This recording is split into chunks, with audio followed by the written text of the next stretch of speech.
वादों पे वादों का समा बांधा जा रहा है, काम गिनवाए जा रहे हैं। बिहार में चुनाव है इस साल, ऐसे में सत्ता लगातार विपक्ष पे हावी हो रहा है और विपक्ष खामियां गिनवा रहा है उन सत्ताधारियों का जो पिछले 15 साल से काबिज है। खैर 15 साल बनाम 15 साल की बात की जा रही है। इस 15 साल में कितने काम हुए, इन तमाम मुद्दों पर चर्चा के लिए हमारे साथ मौजूद हैं राजद के प्रदेश महासचिव डॉक्टर श्रीनिवासन। चर्चा इनसे करेंगे और बात होगी शिक्षा पे, क्योंकि प्रोफेसर ये रहे हैं और जिस तरीके से 15 साल का बात एनडीए सरकार कर रहा है, तो शिक्षा व्यवस्था क्या है बिहार की, ये जानना बेहद ज़रूरी है। स्वागत है सर। प्रोफेसर आप रह चुके हैं और लगातार पढ़ाई लोगों को, बच्चों को पढ़ा रहे हैं। ऐसे में 15 सालों में शिक्षा बेहतर काम किया गया है शिक्षा में, ऐसा एनडीए का कहना है। महोदय, शिक्षा पर जब ईमानदारी से हम बहस करेंगे तो सबसे पहले हम प्राइमरी एजुकेशन की बात करना चाहेंगे। हमारे यहाँ बिहार में प्राइमरी एजुकेशन की क्या स्थिति आपसे छुपा हुआ नहीं है। अभी कुछ दिन पहले आपको पता है कि किसी विद्यालय में, बिहार पहला राज्य है जहाँ ये अध्यादेश जारी किया राज्य सरकार ने, इन्होंने माननीय मुख्यमंत्री जी ने कैबिनेट से एक आदेश पारित किया कि शिक्षक सेवानिवृत्त होंगे तो उस पद को भी डिमोलिश कर दिया जाएगा। बिहार के अलावा किसी राज्य में ऐसा नहीं हुआ। अस्थायी शिक्षक का जो पद सदियों से रिक्त था उसको डिमोलिश इन्होंने कर दिया और इन्होंने नारा दिया बिहार में सर्टिफिकेट लाओ नौकरी पाओ। अनुबंध पर इन्होंने शिक्षक को बहाली किया। अनुबंध के शिक्षक पिछले कई माह से, लंबे दिन से एकदम भूख हड़ताल पर गए थे और तमाम विद्यालयों में शैक्षणिक कार्य पूरी तरह प्रभावित थी। लंबे दिन हड़ताल के बावजूद भी सरकार ने कोई सुधि नहीं लिया। सरकार के कान में जूं तक नहीं रेंगा कि जो मासूम बच्चे, जो गरीब गुरबे और वंचित समाज के बच्चे जिन विद्यालयों में, सरकारी विद्यालयों में पढ़ते हैं, उसके अनुबंध के सारे शिक्षक हड़ताल पर चले गए हैं। अपनी मांग को लेकर वो हड़ताल पर हैं, भूख हड़ताल पर हैं और 90 दिन से ज़्यादा उनका हड़ताल चला, लेकिन सरकार ने कभी समझौता करने की दिशा में कोई सार्थक पहल नहीं किया।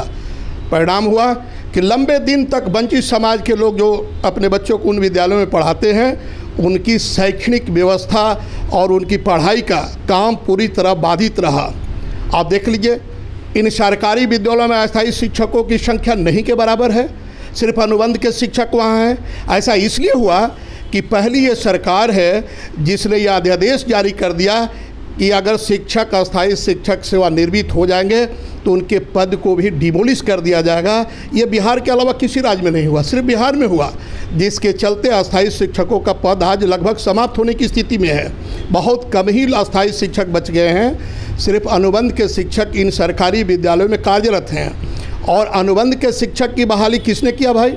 सर्टिफिकेट लाओ नौकरी पाओ की नारा किसने दिया?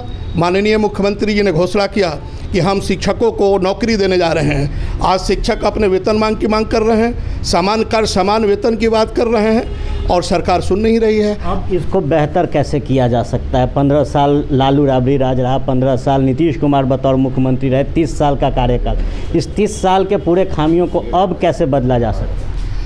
जब तक, मेरा स्पष्ट मानना है महोदय, समाज में जब तक शिक्षा की व्यवस्था सुदृढ़ और स्वच्छ नहीं किया जाएगा तब तक समाज में विकास की गति तेज हो ही नहीं सकता है। जब तक हम प्राइमरी एजुकेशन को, मिडिल एजुकेशन को ठीक नहीं करेंगे, हायर एजुकेशन को ठीक नहीं करेंगे, तब तक कुछ नहीं हो जाता। अभी माननीय मुख्यमंत्री जी कह रहे हैं कि हम बहुत विकास कर दिए।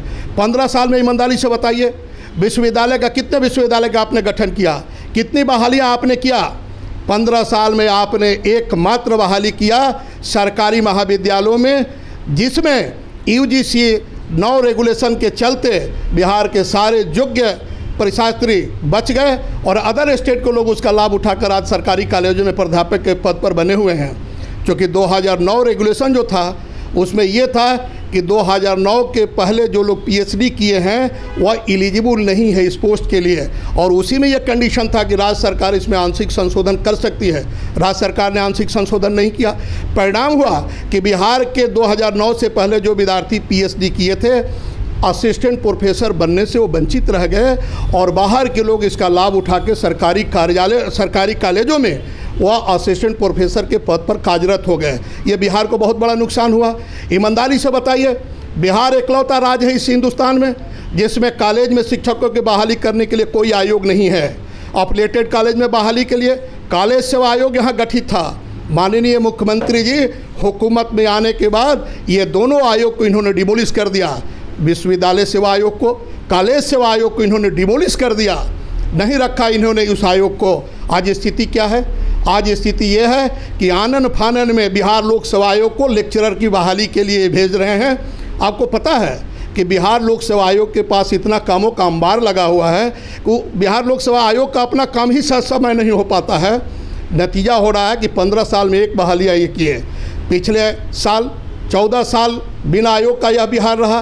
पिछले साल जब विधानसभा में हंगामा हुआ, विधान परिषद में हंगामा हुआ, तो माननीय मुख्यमंत्री जी ने सदन को आश्वस्त किया, बिहार के लोगों को आश्वस्त करने का काम किया कि हम विश्वविद्यालय सेवा का आयोग शीघ्र कर रहे हैं। आप ईमानदारी से बताइए, 1 साल हो गया, 1 साल में विश्वविद्यालय सेवा आयोग का गठन नहीं हुआ, कब बहालियाँ निकलेंगी?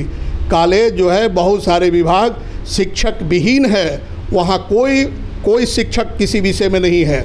पिछली बहाली में एक शिक्षक, 2 शिक्षक हर विषय में कहीं गए हुए हैं, लेकिन 1 और 2 शिक्षक से पढ़ाई पूरी नहीं हो सकती। जहाँ 6 शिक्षक का पद सृजित है, रिक्वायरमेंट है, 100 विद्यार्थी है एक विषय में, वहाँ शिक्षकों की आज भी कमी है। और जब तक आयोग पूरी तरह फॉर्म में नहीं आएगा तब तक ये बहाली हो नहीं पाएगी। 2005 तक आपकी सरकार रही थी, लालू राबड़ी जी की सरकार थी। 2005 के पहले और अब जो कि 15 साल के बाद शिक्षा व्यवस्था में क्या अंतर है? चरवाहा विद्यालय उस समय खुला था, उससे तो बेहतर है ना? कोई बेहतर नहीं है सर। चरवाहा विद्यालय का कंसेप्ट लालू प्रसाद जी ने लाया था और लालू प्रसाद जी ने एक सामाजिक तौर पर प्रयोग किया था। वैसे लोगों के लिए चरवाहा विद्यालय का कंसेप्ट लाया गया था जो लोग भैंस चराने वाले लोग हैं, घोंघा बीनने वाले लोग हैं, बकरी चराने वाले लोग हैं, पतंग उड़ाने वाले लोग हैं, गाँव में जो बच्चे पढ़ लिख नहीं रहे हैं, उनको चरवाहा विद्यालय में लाया जाए, सामाजिकता का पाठ पढ़ाया जाए और उसे पढ़ाई के प्रति जागरूक किया जाए। यह लालू प्रसाद जी की सोच थी। और आपको पता है लालू प्रसाद जी ने अपने हुकूमत में उस शिक्षा को कितना बेहतर बनाया। आपको मालूम है शाहाबाद में 4 जिला आता है, रोहतास, भोजपुर, बक्सर और कैमूर, और शाहाबाद के लोगों की एक चिर परिचित मांग थी कि वीर बाकुड़े वीर कुंवर सिंह को सम्मानित किया जाए। आपको याद होगा महोदय, इस शाहाबाद से 2 मुख्यमंत्री हुए, सरदार हरिहर सिंह और बिंदेश्वरी दुबे, लेकिन शाहाबाद के जो चिर परिचित मांग थी वीर बाकुड़े वीर कुंवर सिंह को सम्मानित किया जाए, किसी ने सुधि नहीं ली। लेकिन जब लालू प्रसाद यादव का हुकूमत बिहार में बना तो इन्होंने शाहाबाद के उस चिर परिचित मांग को पूरा करने का काम किया। शाहाबाद के घर के आंगन में वीर कुंवर सिंह के नाम पर विश्वविद्यालय बनाकर बिहार के राजनीतिक इतिहास में एक नया अध्याय जोड़ने का काम किया। लालू प्रसाद जी ने सिर्फ एक विश्वविद्यालय नहीं बनाया, 5 विश्वविद्यालय इन्होंने नया गठित किया और 5 विश्वविद्यालय इन्होंने बनाया। और अपने शासनकाल में शिक्षा का सबसे बेहतर व्यवस्था इन्होंने किया। आप ईमानदारी से बताइए कितने शिक्षक बिहार लोक सेवा आयोग से बहाल किए गए? सभी जेन्युइन शिक्षक बहाल किए गए। और जहां बिहार लोक सेवा आयोग के शिक्षक जिन विद्यालयों में कार्यरत हैं वहां पठन पाठन की स्थिति बेहतर है, नो डाउट। वो अच्छे शिक्षक गए थे और उनके समय में 2 लेक्चरर की बहाली हुई, मास बहाली हुई, जिस पर आज विश्वविद्यालय टिका हुआ है। लेकिन 15 साल में नीतीश कुमार जी ने सिर्फ एक बहाली किया और वह बहाली जो है बिहार के लोगों को उस बहाली से कोई लाभ नहीं मिला। लालू प्रसाद जी ने 6 विश्वविद्यालय का गठन किया। ये मामूली काम है क्या? इसको हम विकास कहते हैं। 15 साल मुख्यमंत्री नीतीश कुमार रहे हैं, 3 बार आपको भी पार्टी ने जनरल सेक्रेटरी चुना है। आगामी चुनाव में आप मैदान में दिखेंगे? बिल्कुल। मैं पिछले विधानसभा चुनाव में भी मैं काराकाट विधानसभा क्षेत्र का प्रबल दावेदार था, लेकिन अंत में किसी कारण से मुझे टिकट से वंचित रखा गया। लेकिन पार्टी ने मेरे नाम पर विचार करेगी, मुझे विश्वास है। और मैं काराकाट विधानसभा क्षेत्र का प्रबल दावेदार हूं और मुझे भरोसा है कि मेरी कार्यकुशलता, मेरी तत्परता और कार्य करने की जो मेरी शैली है, जो मेरी सक्रियता है पार्टी के कार्यक्रमों को आगे बढ़ाने के दिशा में, लालू प्रसाद जी के व्यक्तित्व में आस्था व्यक्त करने का, पार्टी के नीति और सिद्धांतों को गांव-गांव, दरवाजे पहुंचाने की दिशा में जो हम लगातार काम कर रहे हैं, मुझे भरोसा है अपने आप पर कि पार्टी मेरे नाम पर विचार करेगी और अगले चुनाव में काराकाट विधानसभा क्षेत्र से मुझे पार्टी प्रत्याशी बनाएगी, यह मुझे भरोसा है। बतौर प्रोफेसर श्रीनिवास जी मानते हैं कि जब अगर सरकार में राजद आती है, आप जीतते हैं उम्मीदवार के तौर पर, तो शिक्षा पे आवाज़ उठाया जाएगा? बिल्कुल, अगर मेरे जैसा आदमी जनप्रतिनिधि होता है तो मैं सिर्फ एक जनप्रतिनिधि नहीं, मैं एक शिक्षक भी हूँ और शिक्षाविद भी हूँ। मुझे मालूम है कि शिक्षा क्या चीज़ होता है।